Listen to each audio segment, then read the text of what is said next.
दही सहित कौन खाइले मनिषर शक्ति बढ़ी थाए। ऑप्शन ए महू, ऑप्शन बी बादाम, ऑप्शन सी खजूरी, ऑप्शन डी कदली। उत्तर जानिथिले कमेंट बॉक्स रे जणाई दियंतु।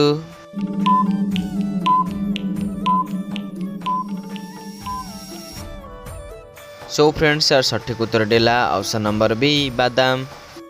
दही सहित बादाम खाइले मनिषर शक्ति बढ़ी थाए। तेबे आपण मानक पई परवर्ती प्रश्न। गरम क्षीर पी सारी पानी पीले केउं रोग होई थाए। ऑप्शन ए अर्श, ऑप्शन बी काश, ऑप्शन सी मधुमेह, ऑप्शन डी रक्तचाप।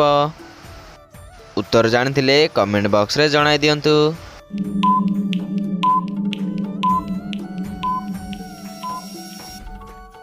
सो फ्रेंड्स यार सठिक उत्तर देला ऑप्शन नंबर बी काश। गरम क्षीर पी सारी पानी पीले काश रोग होई थाए। तेबे आपण मानक पई परवर्ती प्रश्न। फूलकोबी खाइले केउं समस्या दूर होई थाए। ऑप्शन ए मोटापण, ऑप्शन बी चुट्टी झड़िबा, ऑप्शन सी पेट गैस, ऑप्शन डी पेट जंत्रणा। उत्तर जानिथिले कमेंट बॉक्स रे जणाई दियंतु।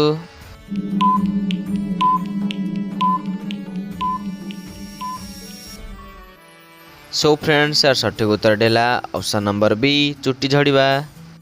फूलकोबी खाइले चुट्टी झड़िबा समस्या दूर होई थाए। तेबे आपण मानक पई परवर्ती प्रश्न। सुगर रोगी माने केउं फल खाइबा उचित नुहे। ऑप्शन ए सेव, ऑप्शन बी अंगूर, ऑप्शन सी कमला, ऑप्शन डी कदली। उत्तर जानिथिले कमेंट बॉक्स रे जणाई दियंतु।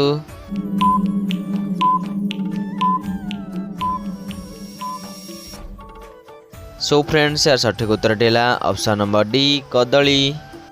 सुगर रोगी माने कदली खाइबा उचित नुहे। तेबे आपण मानक पई परवर्ती प्रश्न।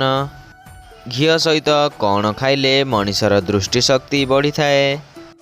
ऑप्शन ए लवंग, ऑप्शन बी हलदी, ऑप्शन सी डालचीनी, ऑप्शन डी गोलमरीच। उत्तर जानिथिले कमेंट बॉक्स रे जणाई दियंतु।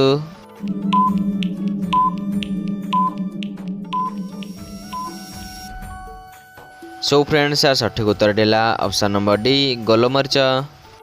घी सहित गोलमरीच खाइले मनिषर दृष्टि शक्ति बढ़ी थाए। वीडियोटी भल लगिथिले वीडियो को लाइक करंतु। चैनल रे नुआ थिले चैनल को सब्सक्राइब करंतु।